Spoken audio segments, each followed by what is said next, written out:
mountaintops, raindrops, snowflakes when they fall,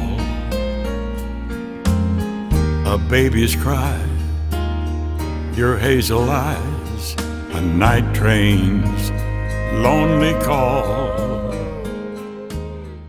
Obviously, being from Texas, there's a lot of aspirations for people from Texas. Is it going to LA and going to the entertainment industry, or is that just a goal? Well, it actually depends on what your particular interest is in the entertainment business. There's such a variety of things you can enter into. And so if you're interested in the music business, it depends then on what type of music you're particularly interested in, if you're speaking as a singer.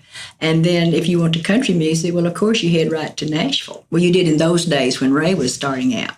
And then if you want to go into the pop field, you headed to New York and Los Angeles. And so, of course, Ray's career just took a twist of a sudden nature that he had nothing to do with, no plan. Ray actually started out to be a pop singer, and he did not know any country music. And Ray studied voice, and he studied violin in Dallas, and that was where his focus was. He said he sang the nightclub songs like Frank Sinatra does. He knew all of those wonderful songs. He had to learn how to sing country music. And he actually studied opera. Ray actually can sing opera also. It seemed like he was a man of many talents. Some of the things that I had read, before his career was he was going to be a veterinarian, and then took a brief stop there to go into, the war. The Marines. The Marines, yes. It was one of those things. He had a lot of other ideals in his life, but then music just took over. Absolutely. Ray Price had absolutely no intention of becoming a singer. He went into the Marines as every young 18-year-old chose the service to serve in. He served his time. He came out. He became an airplane mechanic. And from there, they offered them the opportunity. All the soldiers at that time, they had barracks set up for them, and they offered them the opportunity to go to college, and they paid for their stays in those barracks. It was while he was staying in those barracks. He had already enrolled in veterinarian college because he wanted to become a veterinarian. And he had already enrolled, and lo and behold, one of his mates in those barracks was a man who wrote songs. He was a songwriter. And he asked Ray one day, Ray had his guitar, he always played guitar, and he said that he was then sitting there, and he said, would you mind going with me and demoing this song for me? And so that's exactly what happened. Ray just went down to demo the song. Back in those days, you had to lay a song down on a track before you could present it to a producer. And that's what he did. He just walked into the old Jim Beck studio with this guy and walked in there and sat down and sang this guy's song. And it was while he was in there that Troy Martin was a producer, and he heard him. He just happened to be in the studio that day, and he got on the phone and called Nashville. And he called Don Law at Columbia Records, and he said, hey, you need to get down here. There's a guy in here that can sing. Well, that's how Ray Price's career started. He left there having no intention. He didn't know. He just went in there to sing that song for his friend. That's amazing. Is that amazing? It really is. I mean, you're here today to discuss his new project. Why was it so important for him to do this project? Well, it was many, many years after Ray left Nashville that he lost his contract with Columbia Records, and he was not able to be signed back with a major label. And the only way that Ray could have a hit was to attempt to have it on smaller independent labels. And so that's how we sustained ourselves all those years after he left Nashville and moved back to Texas. And so when Ray was diagnosed with pancreatic cancer on August the 11th, 2011, and at that moment in time, they gave us that end-of-life decision. They said, you're going to have perhaps 6 months, or you could have 3 years, or you could have 5 years, depending upon the advancement of the cancer. And so they said, you need to decide what you want to do with the rest of your life. And Ray said, they said, you can either just go home and be comfortable and live the rest of your life out, or if there's anything you have on your bucket list, you need to get busy right now. Ray Price said, I'm not going to home sitting down and dying. And he said, I want to do something. And so he said, I'm going to cut another album. And the reason he wanted to cut the album, he said, these fans have sustained me all of my life.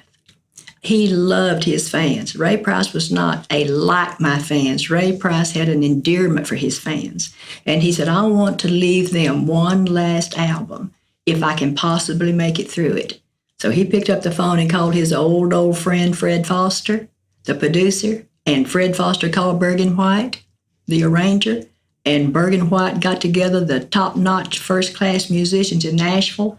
Ray Price went to Nashville and to Ocean Way Studio, and he started recording. And he did it in between those chemotherapy. We had to immediately go into chemotherapy. We had to go into radiation. He was deathly sick. Anyone who is in the sound of my voice who has had cancer or who has gone through a cancer project with their loved one, it's devastating. And I understand most people just go home and sit down and let the process take its place. Not Ray Price. He was determined to give something back to his fans before he left this world. Some people say that he nailed each track the first time out. Is that accurate? Well, it wasn't some people. It was Fred Foster himself. Fred Foster said that when in the beginning, of course, he had difficulty because each time you go through a chemotherapy, you lose your strength. And it takes at least 6 weeks to recover from those 6-week treatments. And so each time, as soon as he had completed the treatment, we had a wonderful rehab facility in the town we live in. And he immediately went back to the rehab. And sometimes he was so weak, he could, that big ball they just lift you with, start you out with, that's all he could lift. He would start building up his wind. He would get on that bicycle, and he sometimes he could barely pedal it. And he would great effort press those pedals. And the whole time he was doing it, he said, I got to get back to Nashville. I got to get back and finish that album. And so we would build his wind back up. And each time he went back, he was stronger and stronger. And so so they laid down all the tracks in the beginning. Ray was always there. He was always live, and he always laid the tracks down. But in the very end, the last time he went up, he brought the final home, not the last time, the time before, and he brought it home. And every time Ray would come home, he would bring the disc home with him, and we would go get in his 2007 GMC Sierra pickup that he dearly loved. It only had 186,000 miles on it. Does that tell you Ray Price traveled those country roads? And we rode those country roads, and we would listen to the CD. And he would ask me, now, what do you think, sweetheart? Do you think that I did a good job? And I said, sweetheart, you always do a good job. But I could hear the weakness. And I would say, I'm sorry, sweetheart. I'm so sorry. Do you think we could try it one more time? You just don't have the volume there. And he said, oh, my God, I was hoping that this would be the final one. And I said, do you think we could maybe have the strength to go try it one more time? And he said, you bet I can try it. You get me strong. You get me to that rehab, and I'll get through this. He went back to Nashville, and when he walked in that studio, Fred Foster said he re-recorded every song on the album from start to finish. He never stopped. He never hesitated. There was no digital remixing. There was no punch-ins. When you hold this album in your hand and when you listen to those songs, that is Ray Price singing it the way Ray Price did in the very beginning when they were cutting on old beeswax and you could not take a break. It seems like he was a perfectionist. Oh, absolutely. In every aspect He of the never word. walked away from anything. Anything Ray Price set his mind to, he set his mind to win, and he won. It had to have been an honor for Martina McBride and Vince Gill to have work with him. I'm sure he was honored to, have them a part of the record as well, but I can't imagine how they felt to be asked to be on the record or to take a part in this project. They had to be as big of fans of him as Ray was to their stature.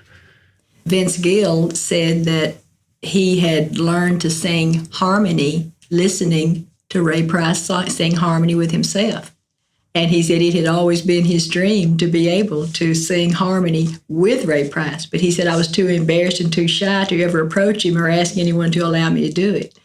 And so when Fred Foster asked him if he would be interested in it, he come flying over there so fast. They said his brakes were squealing when he pulled in that studio. And so what Vince told Fred was, he said, I do not want to hear my voice standing out on this album. He said, I want to blend with Ray Price so perfectly. He said, I don't even care if my name is on it. He said, I just want to know that I got to sing with Ray Price. And Ray was thrilled. He was just thrilled. And so if you listen to the two songs that Vince sang, I challenge anyone to listen to him and say, can you recognize Vince Gill on that? He had learned to blend harmony with Ray Price when he started out singing so well that it's a challenge for someone to distinguish it.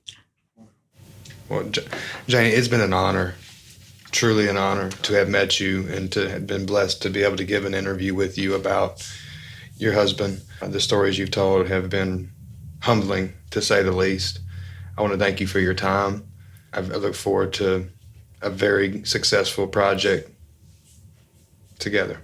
Thank you so much. It's been a pleasure being here with you, and you have been so sweet and kind. You've helped me through this because I'm new to this, and I hope I haven't disappointed anyone. So thank you so much for having me. Beauty lies in the eyes of the beholder, and I hope... Hello, I'm Janie Price. I'm Ray Price's wife. I would love to invite you to treat yourself to a last treasure that Ray Price left you. This is his album that he did for you and for me. It is entitled Beauty Is the Final Sessions. You will be able to find this album at Hastings, Cracker Barrel, Walmart, and you can go online to Amazon if you're computer savvy, or you can download it at iTunes. Fine lines have traced sweet memories lightly on your face, and I don't care if every hair